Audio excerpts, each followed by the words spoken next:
अग्निपथ जो ये स्कीम है ये बच्चों के विरोध में है। ऐसा कौन सा सेक्टर है कि जहाँ जॉब नहीं घटा है? हम सो के उठ रहे हैं, सुबह देख रहे हैं 5 बजे मुख्यमंत्री बन जा रहा है। अरे जो जहाँ की जनता 10 बजे जगती है वहाँ 5 बजे मुख्यमंत्री कैसे शपथ ले सकता है? इंडिया में जो 125 करोड़ की आबादी है उनके अंदर इतनी कैपेसिटी नहीं है कि सारे लोगों को रोजगार दे दे। नमस्कार, आप देख रहे हैं जनहित टाइम्स। जनहित टाइम्स के लिए मैं नितेश ठाकुर। अग्निपथ जो बिहार में अब अग्नि के पथ पर जा चुका है।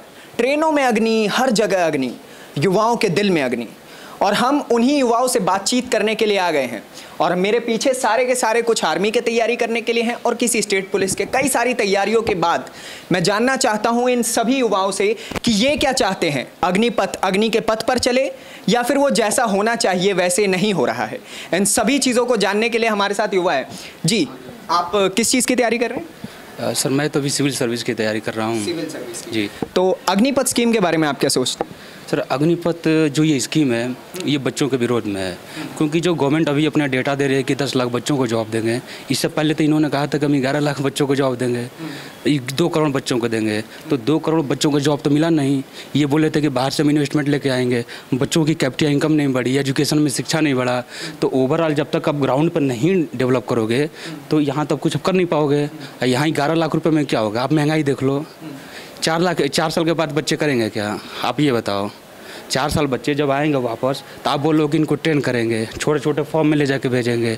लेकिन ये फॉर्म में कहाँ जाएंगे जब वो FDI कंपनी नहीं आएगी? जब कंपनी नहीं रहेगी तो ये लेके करेंगे क्या इन्हें? 4 साल बाद ये लोग कह रहे हैं, उत्तर प्रदेश के सीएम कह रहे हैं कि हम अपने यहाँ रख लेंगे, मध्य प्रदेश के सीएम कह रहे हैं हम अपने यहाँ रख लेंगे। दोनों में डिफरेंस क्या है? 2 करोड़ जो वो जॉब देने के लिए बोल रहे थे, अगर वो आए रहते, प्राइवेट कंपनियां खुली रहती, ये जाके वहाँ जॉब करते। वो कंपनियां तो नहीं खुली हैं, तो कैसे मान लें कि ये बच्चे आएंगे तो इन्हें दिया जाएगा? ये पॉलिसी आज की थोड़ी है। आप पहले उठा के देख लो, कांग्रेस की गवर्नमेंट थी, जितने भी हमारे रिटायर्ड जो सेना के जवान थे उन्हें ये बोला गया था कि आप जाओ बैंक में काम करो, यहाँ काम करो। ये बताओ बैंक में चपरासी के अलावा कहीं भी इनकी वैकेंसी आई है? कहीं कुछ नौकरी मिला है? ये तो उसी का फॉर्म है और कोई नहीं गलती है इसमें। बस ये है कि 4 साल बच्चे जो 10वीं पास करेंगे वो देश की सेवा करेंगे। वो 4 साल बाद क्या करेंगे? क्योंकि 4 साल का जो टेन्योर होता है ना, वो काफ़ी लाइफ टेन्योर होता है, उसी में सब कुछ करना है। 10वीं 12वीं के बाद 4 साल हम नहीं तैयारी करेंगे, अगर देश की सेवा आप करते हो तो उसके बाद आके यहाँ क्या करोगे?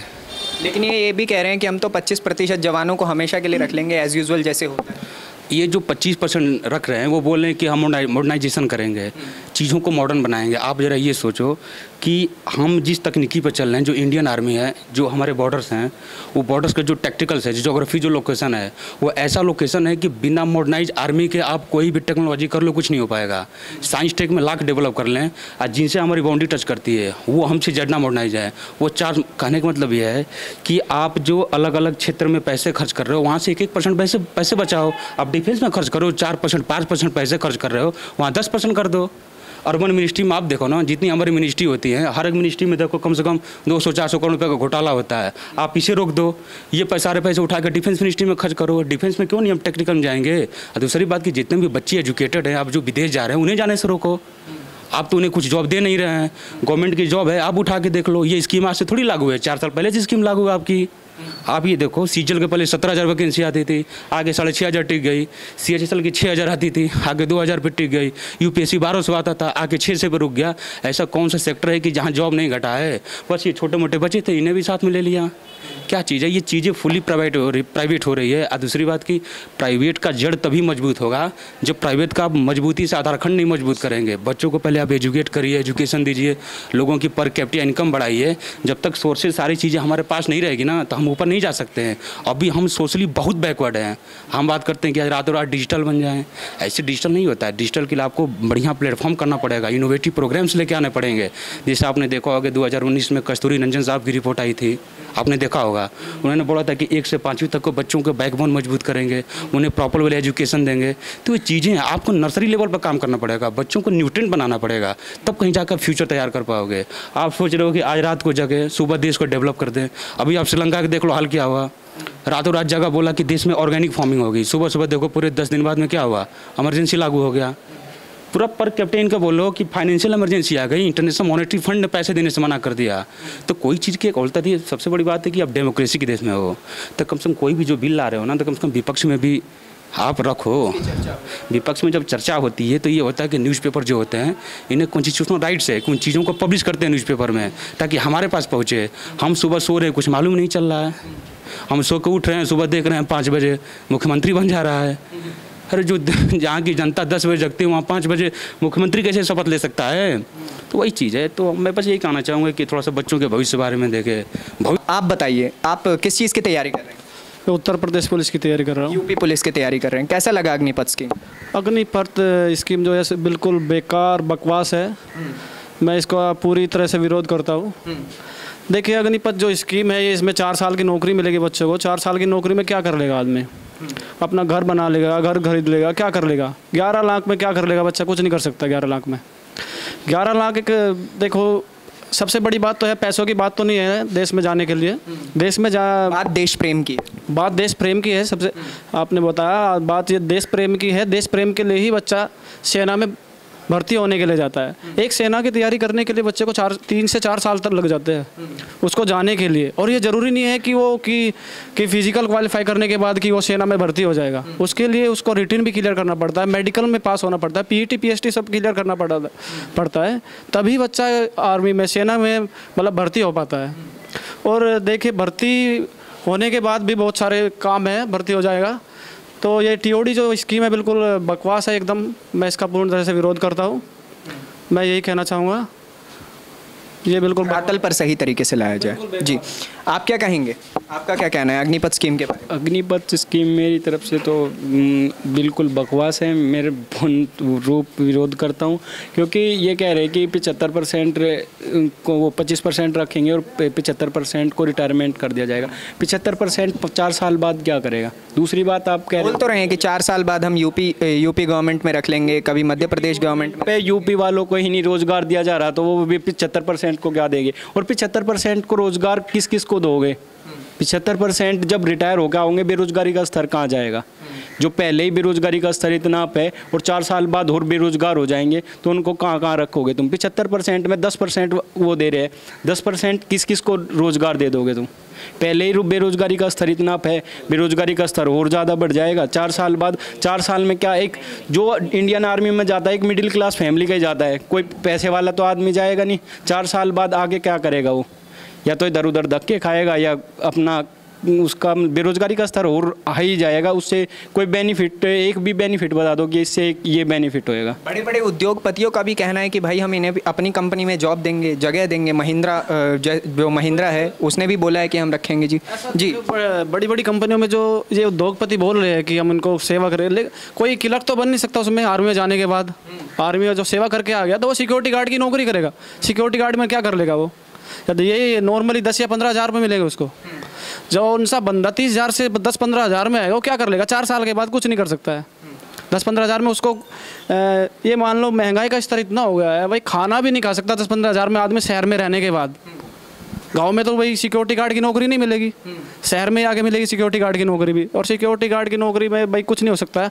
और ये जो बोल रहे हैं कि 10% आरक्षण मिल रहा है, जहाँ पे देखे भाजपा की सरकार है जिस भी स्टेट में, वहाँ पे ही 10% आरक्षण मिल रहा है, उन्होंने बोला है। और वो भी बाकी गवर्नमेंट्स डिनाई कर रही है कि भैया हम तो नहीं देने वाले। सही कह रहे हैं। विपक्ष वाली जो पार्टी है वो बिल्कुल डिनाइड कर रही है। और 10% जो आरक्षण बोल रहे हैं देने के लिए, कि वो सभी स्टेटों ने कहा। हमारे जो माननीय मुख्यमंत्री उत्तर प्रदेश के योगी आदित्यनाथ जी है, उन्होंने बोला है 10% आरक्षण मैं दूंगा। ठीक है, हाँ दूंगा आरक्षण, भाई 10% में कुछ नहीं हो सकता है। देखिए, मैं CAPF में सेलेक्ट हुआ था 2018 में, बता दूं आपको, अभी तक उसका कुछ पता नहीं। ज्वाइन लेटर मिल गया है कुछ बच्चों को 2018 वाली भर्ती का। उसने 60,000 की वैकेंसी निकाली उन्होंने। पहले उन्होंने 54,000 की वैकेंसी निकाली, फिर 60,000 की कर दी। 60,000 में करने के बाद फिर उन्हें 50,000 बच्चे सेलेक्ट कर लिए। 10,000 कहाँ गए? वो 10,000 में वैसे बैठे बेरोजगार। भाई 10,000 की वैकेंसी आप खाली छोड़ रहे हो तभी, तो क्या कर रहे हो? कुछ नहीं हो सकता भाई। ये टीओडी ये बिल्कुल मैं इसका विरोध करता हूँ। 10% आरक्षण में कुछ नहीं होगा भाई। जी जी। अच्छा, चलिए मैं आपसे एक अलग सवाल पूछूंगा। अग्निपथ स्कीम आपको कैसे लगती है, पहले आप ये मुझे बताइए। अग्निपथ स्कीम एक तरह से सही भी रहता अगर ये 4 साल का वैलिडिटी वाला नहीं रहता। ऊपर से अभी जो पिछली वाली भर्तियां थीं, जैसे एक भर्ती 2020 वाली थी तो उसको आपने 2 साल अटकाया कोरोना को कह करके, उसके बाद से 2023 आने वाला है अभी और 2024 में चुनाव है, तो आप 2023 में ये भर्ती अगर 22-23 तक कंप्लीट करना चाहते तो कम से कम उन लोगों को तो भर्ती कर लिए होते।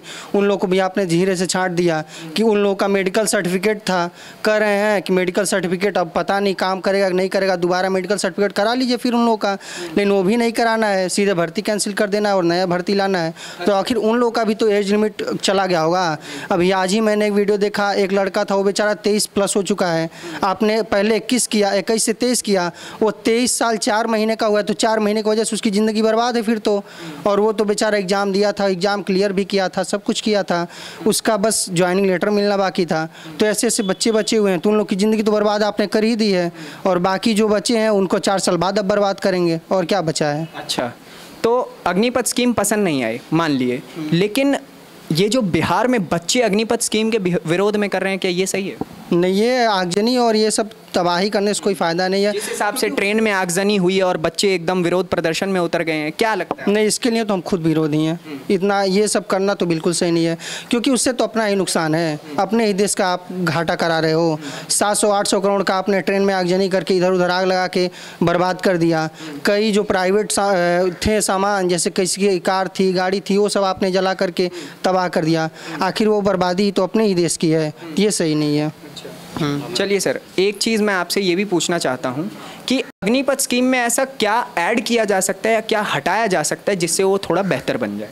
देखिए सर, मैं आपके प्रश्न का भी जवाब दे रहा हूँ, लेकिन इससे पहले आप ये पूछ रहे थे कि बिहार में जो क्षति हुई है ये वाकई बच्चे सही करें या गलत कर रहे हैं। तो मैं आपको ये बता देना चाहता हूँ कि एक्चुअली कोई भी जो डेमोक्रेसी होता है ना, जो वहाँ हम अपनी बात रखते हैं, उसके बहुत सारे मीडियम हो सकते हैं। जैसे आपका न्यूज़पेपर मीडियम हो गया, सोशल अवेयरनेस, आप न्यूज़पेपर उठा लो, मैगजीन्स उठा लो, या फिर आप आज तक न्यूज़ 24 जो कम्युनिकेशन होता है यहाँ से।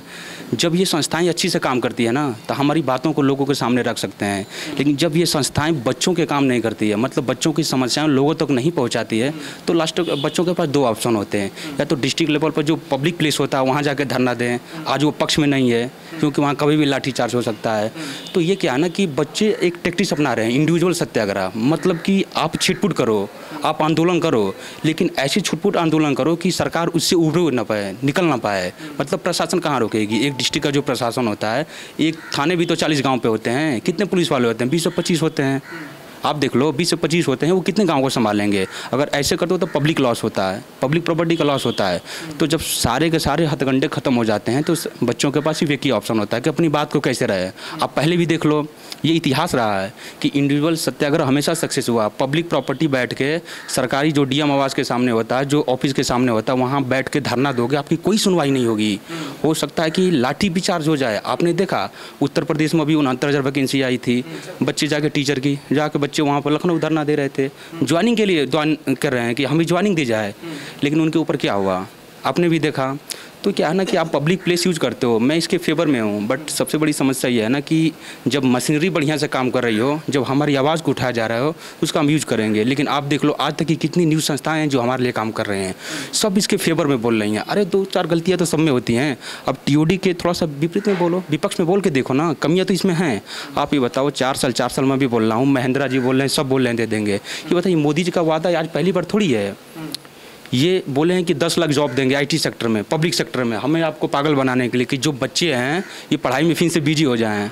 और उन बच्चों को काट दिया और उसके बाद टीओडी ला दिए कि ये बच्चे इधर बिजी हो जाएं, वो बच्चे उधर बिजी हो जाएं। आखिर भी हमारी भी ज़मीन तो ज़मीन से ही जुड़ी हुई है, हम भी तो गाँव से ही आते हैं, और वो गाँव के बच्चे हैं तो हमें तो दुख होगा ही। क्योंकि हम भी कभी ये जरूरी थोड़ी है कि जो आर्मी की तैयारी करें आर्मी, आज बच्चा जो आर्मी की तैयारी कर रहा है वो पुलिस भी ऐसा ही सारी चीज़ें दे रहा है, क्योंकि वो जरूरी नहीं है कि आर्मी निकाल दे, वो सारी चीज़ें लगी हुई हैं। लेकिन महेंद्रा जी ने जो कहा कि हम देंगे, वो कैपेसिटी नहीं उनके अंदर। क्यों कि इंडिया में जो 125 करोड़ की आबादी है, उनके अंदर इतनी कैपेसिटी नहीं है कि सारे लोगों को रोज़गार दे दे। आपका जियो हो गया, जितने भी लोग हैं, बस ये मैं ये कहना चाहूँगा कि सरकार जो बोल रही है ना, पहले FDI विदेश से लेकर आए, पहले चीज़ों को खोले।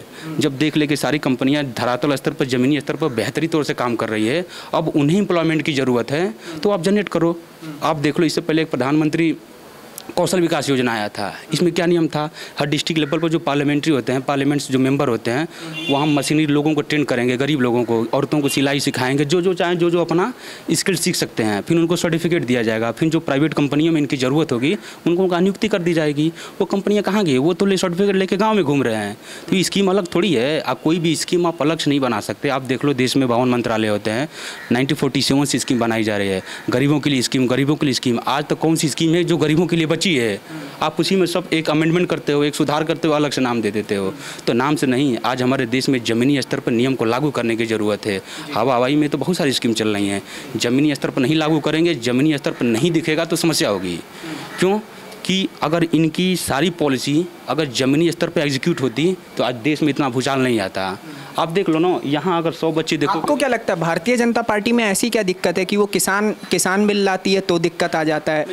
ये सारी चीज़ जो भी कानून लाती है, CA NRC हो, 3 कृषि बिल हो, ये अग्निपथ स्कीम हो, कोई भी स्कीम आ रहा है उसके विरोध में पूरी जनता उतर जा रही है। और विपक्ष इस चीज़ों का किस तरीके से अच्छे तरीके से इस्तेमाल कर ले रहा है? देखिए, विपक्ष की तो थोड़ी देर चर्चा करेंगे, लेकिन आप जो बीजेपी पार्टी की बात बोल रहे हो, तो एक मोटा कहा जाता है कि ये कैपिटलिस्टिक पार्टी है। जो इसकी जो विचारधारा आइडियोलॉजी है ना, वो फुली कैपिटलिस्टिक है। ये पैसों को कॉन्सेंट्रेट करती है, ये मोनोपोलाइज पावर लेके चलती है कि सारी सत्ता एक हाथ में आ जाए। ये कहना नहीं है। आज आप ज़मीनी स्तर पर देख लो, सारे के सारे पावर यूनिफाइड हो रहे हैं, एक जगह आ रहे हैं। ये हमारे डेमोक्रेसी का जो डिसेंट्रलाइजेशन पावर है ना, इसका कहीं ना कहीं वायलेशन है। आप कहीं भी देख लो, सारे के सारे स्टेट्स अब ये स्थिति आ गई है कि वो सेंटर पे आ गए हैं कि सेंटर चाहेगा तो होगा। और हम डेमोक्रेसी में डिसेंट्रलाइजेशन की बात करते हैं। आज पावर बचा ही कहाँ? आज पावर कहाँ बचा है? आज पावर है तो आप बता दो, कहीं डिसेंट्रलाइजेशन पावर दिख रहा है? एक प्रशासन भी हाथ में रो रहा है कि सेंटर से फ़ोन आएगा तो काम होगा, उससे पहले कुछ नहीं होगा। तो पहले मैं ये चाहूँगा कि डिसेंट्रलाइज जितनी भी संस्थाएं, आप उनको पहले पावर दो फुल्ली। आप अपने मत करो। आज जो स्टेट्स के पावर है ना, जो फेडरल सिस्टम है, उन्हें भी जो सब्जेक्ट मिला है ना, उस पर काम करने दो। उनके सब्जेक्ट अपने अंदर लेने से फ़ायदे नहीं होंगे।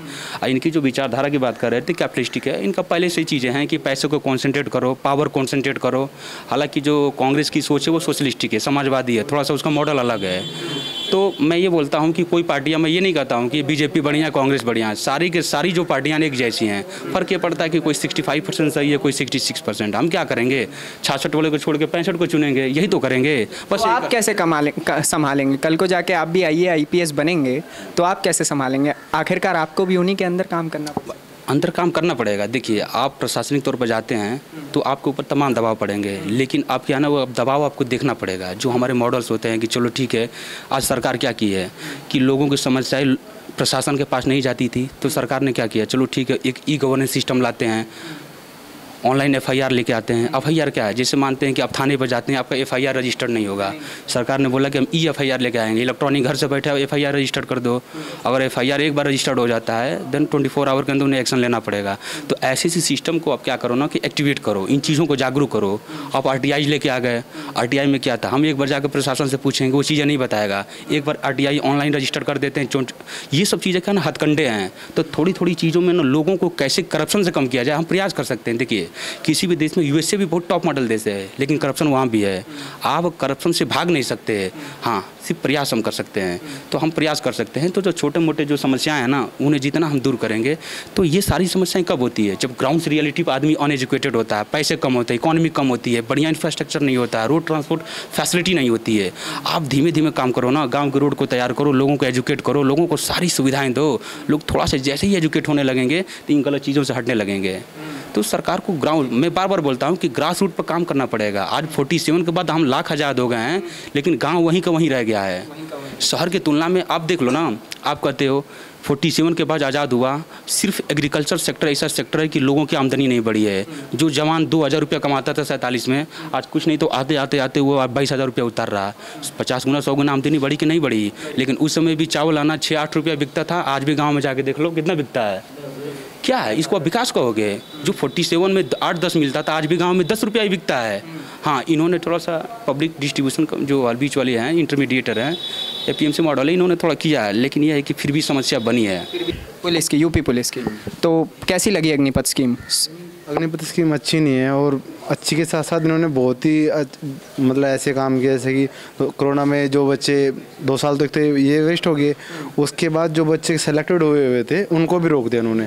आर्मी में जिनके फिजिकल हो रखे थे उनको वहीं पे ख़त्म कर दिया। एयरफोर्स में जिनके फिजिकल भी हो रखा था, मेडिकल भी वो रिटर्न हो रखा था, उनको वहीं पर रोक दिए। अब उन बच्चों का क्या, उनकी एज भी निकल गई। अब ये कह रहे हैं 2 साल का रिजर्वेशन हम पहली भर्ती में दे रहे हैं।